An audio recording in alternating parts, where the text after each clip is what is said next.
আসসালামু আলাইকুম রহমতুল্লাহি ওয়া বারাকাতুহু। আমার প্রিয় মা বোনেরা, আজ আমি আপনাদের সামনে আয়াতুল কুরসির ৪-৫টা ফজিলত বর্ণনা করব সহিহ হাদিস থেকে, সহিহ হাদিসের ভিত্তিতে।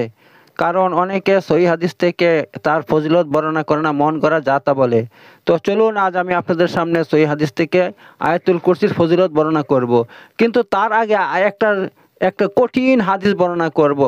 সেই হাদিসের মধ্যে দেখুন, যারা কোরআন পড়ে না তাদের জন্য কত কঠিন আযাবের ব্যবস্থা রয়েছে কবরের মধ্যে। ভাই, কবরের মধ্যে, আখিরাতে তো আছেই, কবরে যখন সে তাকে ঢুকিয়ে দেওয়া হবে, তখন হাদিসের মধ্যে এসেছে আল্লাহ নবী সাল্লাল্লাহু আলাইহি ওয়াসাল্লাম বলছেন, তাকে মারার জন্য, তাকে শাস্তি দেওয়ার জন্য একটা ফেরেশতা নিযুক্ত করবেন।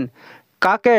যে ব্যক্তি দুনিয়াতে কোরআন পড়েনি, পড়ার চেষ্টা করেনি, শিক্ষার চেষ্টা করেনি, খালি দুনিয়া দুনিয়া করে দুনিয়া কামিয়েছে, কিন্তু কোরআন সে শিক্ষা করেনি, তাকে শাস্তি দেওয়ার জন্য। তো ওই ফেরেশতা তাকে এত জোরে আঘাত করবে, তার হাতের মধ্যে একটা বিশাল বড় লোহার গুর্জু থাকবে। আমরা যাকে হাতুড়ি বলতে পারি, কিন্তু হাতুড়ি নয়, তার থেকে বিশাল কিছু বড়। তো ওই হাতুড়ি দিয়ে তার মাথায় এত জোরে আঘাত করা হবে যে তার মাথা চূর্ণ বিচূর্ণ হয়ে যাবে। এবং আল্লাহ নবী সাল্লাল্লাহু আলাইহি ওয়াসাল্লাম বলছেন, তোমরা কি জানো ওই হাতুড়িটা কত বড়, কত বড় এবং কত বিশাল? তিনি বলছেন, ওই হাতুড়ি এতই বড় বিশাল, এত বড় বিশাল যে ওই হাতুড়ি দিয়ে যদি পৃথিবীর কোনো একটা পাহাড়ের মধ্যে আঘাত করা হয়, তাহলে ওই পাহাড় একদম পাউডার হয়ে যাবে। ঠিক আছে, একদম গুরু হয়ে যাবে, বিশাল গুরু হয়ে যাবে। শুধু এখানে শেষ নয়, শোনো ওই হাতুড়ি আরো কত বড়, আরো শোনো। পৃথিবীর প্রথম মানুষ থেকে নিয়ে শেষ মানুষ পর্যন্ত, অর্থাৎ পৃথিবীতে সর্বপ্রথম যে মানুষ এসেছিল হযরত আদম আলাইহিস সালাম, আর সে কিয়ামত পর্যন্ত যে মানুষ শেষ জন্মগ্রহণ করছে, ওই মানুষ পর্যন্ত যত মানুষ এসেছে দুনিয়াতে, সবাই মিলে যদি ওই হাতুড়িকে ওঠানোর চেষ্টা করে, কেউ তুলতে পারবে না, কেউ তুলতে পারবে না। এত বড় হাতুড়ি এবং এত বিশাল হাতুড়ি। তাহলে বুঝুন দেখি কত বড় কঠিন শাস্তি দেওয়া হবে ওই ব্যক্তিকে যে দুনিয়াতে কোরআন শিক্ষার চেষ্টা করে না, নিজেও কোরআন শিখে না, নিজের ছেলে সন্তানদেরকে কোরআন শিক্ষার চেষ্টা করে না, শুধু বাংলা মিডিয়াম, আপনার বাংলা পড়ায়, ইংলিশ পড়ায়, স্কুল কলেজে পড়ায়, হ্যাঁ, ইত্যাদি দুনিয়ার শিক্ষাকে ওরা বিশাল গুরুত্ব দিয়ে থাকে, কিন্তু কোরআনী শিক্ষাকে, আখিরাতের শিক্ষাকে কোনো গুরুত্ব দেয় না। তাদের জন্য এই শাস্তির ব্যবস্থা রয়েছে। ঠিক আছে বন্ধুরা, তো এখনো সময় আছে, আপনারা আপনাদের ছেলের সন্তানদেরকে কোরআন শিক্ষার ব্যবস্থা করুন, এদেরকে দিনদার পরেজগার বানানোর চেষ্টা করুন, আর নিজেও দিনদার পরেজগার হওয়ার চেষ্টা করুন। ঠিক আছে বন্ধুরা, তো চলুন এবার আমি আপনাদের সামনে খুব সংক্ষেপে, হ্যাঁ, আয়াতুল কুরসির বিশাল ফজিলত বর্ণনা করব। তো হাদিসের মধ্যে এসেছে, মুসলিম শরীফের হাদিসের মধ্যে এসেছে, আবু হুরায়রা থেকে বর্ণিত, তিনি বলছেন, আল্লাহ নবী সাল্লাল্লাহু আলাইহি সাল্লাম আমাকে একবার যাকাতের খেজুর পাহারা দেওয়ার জন্য দায়িত্ব দেন। রাতে আমি পাহারা দেই। তো আমি পাহারা দিচ্ছি, এমন সময় এক ব্যক্তি চলে আসছে, এসে ওই খেজুর চুরি করতে শুরু করলো। আমি তাকে হঠাৎ করে ধরলাম, আমি বললাম, তোকে আমি রাসূলুল্লাহ সাল্লামের কাছে নিয়ে যাব, হ্যাঁ, তোকে শাস্তির ব্যবস্থা করব। সে কান্নাকাটি শুরু করে দিল, বলল, আমাকে ছেড়ে দাও, আমাকে ছেড়ে দাও, আমি খুবই গরিব মানুষ, আমার ছেলে আছে, মেয়ে আছে, আমার সন্তান আছে, আমার স্ত্রী আছে, পরিবার আছে, তারা খেতে পায় না, যার জন্য আমি এই চুরি করতে বাধ্য হয়েছি। তার কথা শুনে আমার মনে একটু দয়া হইলো, আমি তাকে ছেড়ে দেই। এবং সকালবেলাতে আল্লাহ নবী সাল্লাল্লাহু আলাইহি ওয়াসাল্লামকে এই কথা আমি বলি, যখন বলি তখন আল্লাহ নবী সাল্লাল্লাহু আলাইহি ওয়াসাল্লাম হেসে বললেন, হে আবু হুরায়রা, তোমার ওই ব্যক্তি আজও আসবে, সে আজও আসবে। আমি বলছি, হ্যাঁ, আজও চুরি করতে আসবে? বলছে, হ্যাঁ। তখন, হ্যাঁ, ওই রাতে আবার এসেছে, হ্যাঁ, দ্বিতীয় রাতের কথা বলছি। দ্বিতীয় রাতে আবার এসেছে, যখন এসে খেজুর ভরতে লেগেছে, আমি তাকে আবার ধরি। ধরার পর তখন আমি বলছি, আজ তোকে আমি ছাড়বো না, তোকে আজ আমি আল্লাহ নবী সাল্লামের দরবারে নিয়ে যাব তোকে আমি। তখন সে আরো বেশি করে কান্নাকাটি করতে লাগলো, আকুতি বিনতি করতে লাগলো যে আমাকে ছেড়ে দাও, ছেড়ে দাও, কারণ আমার ছেলে সন্তান আছে, স্ত্রী আছে, আমার পরিবার আছে, আর আমি খুবই গরিব মানুষ, আমি আর দ্বিতীয়বার চুরি করব না। তখন তার কথা শুনে আমি তাকে ছেড়ে দিই। তারপরের দিন আমি আল্লাহ নবী সাল্লামকে সব ঘটনা বলি। তিনি বলছেন, তোমার ওই কয়েদি আবার আজও আসবে। আমি বলছি, আজকে আসবে? তাহলে আজ ওকে আমি ছাড়বই না। যখন তৃতীয় রাতে আসার পর, হ্যাঁ, খেজুর চুরি করতে শুরু করে দিচ্ছে, আমি তাকে হাতে নাতে ধরে ফেলি। তারপর আমি বলছি, আজ তোকে আমি ছাড়ছি না বাবা, তোমাকে আজ আমি আল্লাহ নবী সাল্লামের সামনে উপস্থিত করবই এবং তার কঠিন শাস্তির ব্যবস্থা করব। তখন সে বলছে, আমাকে নিয়ে যেও না, আমাকে ছেড়ে দাও, আমি তোমাকে সুন্দর একটা আমল শিখিয়ে দেবো। বলছে, কি আমল বল? বলছে, তুমি যদি রাতে শোয়ার সময় আয়াতুল কুরসি পাঠ করো, তাহলে সারা রাত তুমি তুমি শয়তান থেকেও হেফাজতে থাকবে এবং সকল প্রকার ক্ষতি থেকে হেফাজতে থাকবে। যখন এই কথা বলল তখন আমার এই আমলের প্রতি লোভ লেগে গেছে, তখন আমি তাকে ছেড়ে দিই। ছেড়ে দেওয়ার পর সকালে যখন আল্লাহ নবী সাল্লামের সামনে উপস্থিত হই, তিনি বললেন, কি হলো, তোমার কয়েদি কোথায়? বলল, হে আল্লাহ নবী সাল্লাম, সে আজকেও এসেছিল, কিন্তু সে আমাকে এমন একটা সুন্দর আমল বলে দিয়েছে, আমি শুনে আমার লোভ লেগে গেছে, তাই আমি ওকে ছেড়ে দিয়েছি। বলছে, কি আমল বলেছে? সে বলেছে যে যে ব্যক্তি আয়াতুল কুরসি পাঠ করবে রাতে, তাহলে আল্লাহর পক্ষ থেকে ফেরেশতা এসে তাকে সারা রাত হেফাজত করবে, ফলে তাকে শয়তান থেকে হেফাজত হবে, শয়তান তার কিছু ক্ষতি করতে পারবে না। তখন আল্লাহ নবী সাল্লাল্লাহু আলাইহি ওয়াসাল্লাম হেসে বললেন, হ্যাঁ, সে সত্য কথা বলেছে, কিন্তু সে ছিল মিথ্যুক। হে আবু হুরায়রা, তুমি জানো সে কে ছিল? বলছে, হে আল্লাহ নবী সাল্লাল্লাহু আলাইহি ওয়াসাল্লাম, আমি তো জানি না সে কে ছিল। বলছে, সে শয়তান ছিল। তো এই হচ্ছে ব্যাপার। হ্যাঁ, শয়তান এমন একটা ফজিলত বলে গিয়েছে যে আল্লাহ নবী সাল্লাল্লাহু আলাইহি ওয়াসাল্লাম সেটাকে সমর্থন করেছেন।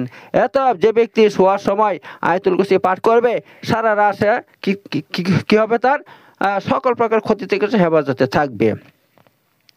সুতরাং এ সম্পর্কে আরেকটা হাদিস আমি আপনাদের সামনে পেশ করবো। রয়েছে কি, শোয়ার আগে যে ব্যক্তি আয়াতুল কুরসি পাঠ করবে, আল্লাহর পক্ষ থেকে তার জন্য একটা ফেরেশতা নিযুক্ত করা হয়, যে তাকে চুরি, ডাকাতি, ছিনতাই, তারপরে আপনার অন্যান্য ক্ষতি থেকে রক্ষা করে। ঠিক আছে, এতে আপনি যদি রাতে আয়াতুল কুরসি পাঠ করে শোন, তাহলে আপনার কি উপকার হবে দেখুন।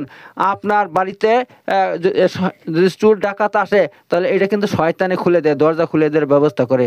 কিন্তু আপনি যদি বিসমিল্লাহ বলে আপনি রাতে দরজা লাগান, হ্যাঁ, আর আপনি আয়াতুল কুরসি যদি পাঠ করেন বাড়িতে, তাহলে আপনার বাড়িতে চোর ডাকাত আসতে পারবে না। কেন? শয়তান ওই চোর ডাকাতে কোনো সাহায্য করতে পারবে না। অনেক সময় বাড়িতে চোর ডাকাত ঢোকার এক প্রধান কারণ হচ্ছে শয়তান তাদেরকে সাহায্য করে সব দিক থেকে। ঠিক আছে, কিন্তু যে বাড়িতে আয়াতুল কুরসি পাঠ করা হয়, ওই বাড়িতে শয়তান প্রবেশ করতে পারে না, যার ফলে শয়তান তাদেরকে চোর ডাকাতকে সাহায্য করতে পারে না, এবং চোর ডাকাত ওই বাড়িতে প্রবেশ করতে পারে না। এটা কিন্তু বিশাল পরীক্ষিত বন্ধুরা। তাই আমরা কি করব? অবশ্যই আয়াতুল কুরসি পাঠ করব রাতে শোয়ার আগে। ঠিক আছে বন্ধুরা, তো চলুন 3 নম্বর ফজিলত বলে দিচ্ছি। প্রতিটা ফরজ নামাজের পর আয়াতুল কুরসি যদি পাঠ করা হয়, তাহলে তার মধ্যে আর জান্নাতের মধ্যে পার্থক্য শুধু মৃত্যু। অর্থাৎ ইমাম নেসাই রহমতুল্লাহ আলাইহি তার কিতাব নেসাইয়ের মধ্যে লিখেছেন, আল আমলুল লাইল ওয়াল আমলুল ইয়াউম ওয়াল লাইল অধ্যায় লিখেছেন। অর্থাৎ রাত দিনের আমল সম্পর্কে তিনি লিখেছেন। কি লিখেছেন? তিনি বলছেন, যে ব্যক্তি হাদিসে কোথা থেকে বর্ণিত? আবু উমামা বাহালি থেকে বর্ণিত। তিনি বলছেন যে আল্লাহ নবী সাল্লাল্লাহু আলাইহি ওয়াসাল্লাম বলছেন, যে ব্যক্তি প্রতিটা ফরজ নামাজের পর আয়াতুল কুরসি পড়ল, তার জান্নাতে প্রবেশের মধ্যে মৃত্যু ছাড়া আর কোনো বাধা থাকলো না। আল্লাহু আকবার, আল্লাহু আকবার।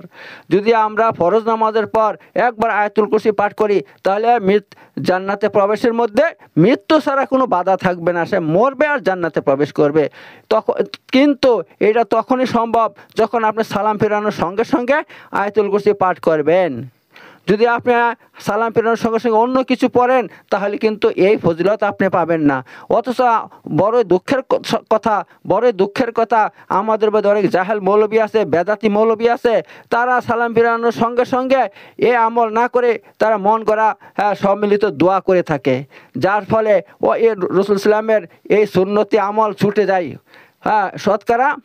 শতকরা আপনার যত বেদাতি মৌলবী আছে, যে বেদাতি গ্রাম আছে, সেই সমস্ত গ্রামে আমলটা হয় না, তারা বেদাতি আমল করে, তারা সম্মিলিত দোয়া করে। আর আল্লাহ নবী সাল্লামের এই সুন্নতি যে আমল আছে আয়াতুল কুরসি পাঠ করা, এটা কিন্তু তারা ছেড়ে দিচ্ছে, যার ফলে তারা বিরাট অসুবিধায় পড়ে যাবে কিয়ামতের দিন। জান্নাতে যাবে কি যাবেন আল্লাহ জানে।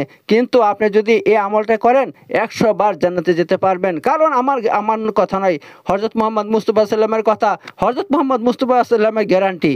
এত বন্ধুরা, আসুন আমরা বেদাতি আমল ছেড়ে দেই। একটা কথা মনে রাখবেন, আপনি যদি দোয়া করতে শুরু করেন ইমামের সঙ্গে সম্মিলিত দোয়া, তাহলে কিন্তু আপনার এই আমলটা ছেড়ে যাচ্ছে। তাহলে কিন্তু আপনি এই আমলের যে ফজিলত আছে, আয়াতুল কুরসি পড়ার যে ফজিলত আছে, তার থেকে আপনি বঞ্চিত হয়ে যাচ্ছেন, যার ফলে আপনার জান্নাতে যাওয়ার কোনো গ্যারান্টি নাই। ঠিক আছে বন্ধুরা, এই জন্য আমরা ভাই এমন আমল করব না যে আমলটা মন করা আমল। অর্থাৎ এটা কিন্তু মন গড়া আমল। কারণ এই হাদিসের মধ্যে থেকে এটা বোঝা যাচ্ছে যে আল্লাহ নবী সাল্লাম কখনো ফরজ নামাজের পর কখনো তিনি দোয়া করতেন না, সম্মিলিত দোয়া কোনোদিন করেন নাই। এই হাদিস থেকে প্রমাণিত। কারণ তিনি যদি করতেন তাহলে এই আমলটা কখন করতেন, তিনি কখন করতেন? আমরা কি করব? আমরা এই বেদাতি কাজকর্ম করব না ভাই। আমরা কি করব? সালাম ফেরানোর সঙ্গে সঙ্গে আয়াতুল কুরসি পাঠ করব এবং আরও অনেক ব্যক্তিগত যে আমল আছে সেগুলো করব। আমরা এরকম সম্মিলিত দোয়া করব না, ঠিক আছে? চলুন আর 5 নম্বর আমি বলে দিচ্ছি। আবু দাউদে বর্ণিত আছে, কিছু মানুষ আল্লাহ নবী সাল্লামকে প্রশ্ন করলো। কি প্রশ্ন করলো? হে আল্লাহ নবী সাল্লাম, কোরআনের মধ্যে সবথেকে ফজিলতপূর্ণ আয়াত কোনটি? তখন আল্লাহ নবী সাল্লাম বললেন আয়াতুল কুরসি। আয়াতুল কুরসি সবথেকে ফজিলতপূর্ণ আয়াত। নম্বর 6, আবু হুরায়রা থেকে বর্ণিত, নবী সাল্লাম বলছেন প্রতিটা জিনিসের একটা উচ্চ মর্যাদা আছে। কোরআনের উচ্চ মর্যাদা হলো সূরা বাকারা এবং তার মধ্যে আয়াতুল কুরসি হলো সমস্ত আয়াতের সর্দার। বন্ধুরা, আয়াতুল কুরসি সমস্ত আয়াতের মধ্যে সবথেকে উত্তম আয়াত। এটা আল্লাহ নবী সাল্লাম অনেক হাদিসের মধ্যে বলেছেন কথা যে আয়াতুল কুরসি সমস্ত আয়াতের সর্দার। এই আয়াত পড়ে আপনি যা কিছু করবেন ইনশাল্লাহ তাই হবে। ইনশাল্লাহ রুগীর উপরে পরে ফু দিলে রুগী ভালো হয়ে যাবে। যদি আপনি জিনের উপরে পরে ফু দেন জিন পালিয়ে যাবে। যদি আপনি অভাব অনটনে পরে যদি এর আমল করেন, এটা সবসময় পড়েন, আল্লাহ তাআলা তার বরকতে আপনার অভাব অনটন দূর করে দেবে। আপনি যদি কোনো পেরেশানিতে থাকেন ইনশাল্লাহ আপনার পেরেশানি আল্লাহ তাআলা দূর করে দেবে এবং আপনার সমস্ত মনো আশা আল্লাহ পূরণ করবে। আয়াতুল কুরসির অসংখ্য ফজিলত আছে বন্ধুরা। তা এই ধরনের ভিডিও দেখতে হলে আমার ইউটিউব চ্যানেল সাবস্ক্রাইব করুন আর সবাই একটা আপনার কমেন্ট করে বলুন আপনার কোথা থেকে ভিডিও দেখছেন বন্ধুরা। তা আমার সঙ্গে সবাই সাবস্ক্রাইব করে আমার সঙ্গে থাকুন। ইনশাআল্লাহ এই ধরনের ফজিলতপূর্ণ ভিডিও একমাত্র কোরআন এবং সহিহ হাদিস থেকে আমি আপনাদের সামনে নিয়ে আসি এবং আপনারা যদি আমার সঙ্গে থাকেন আমি আরও নিয়ে আসবো। ওকে বন্ধুরা, সবাই ভালো থাকবেন। আসসালামু আলাইকুম ওয়া রাহমাতুল্লাহি ওয়া বারাকাতুহু।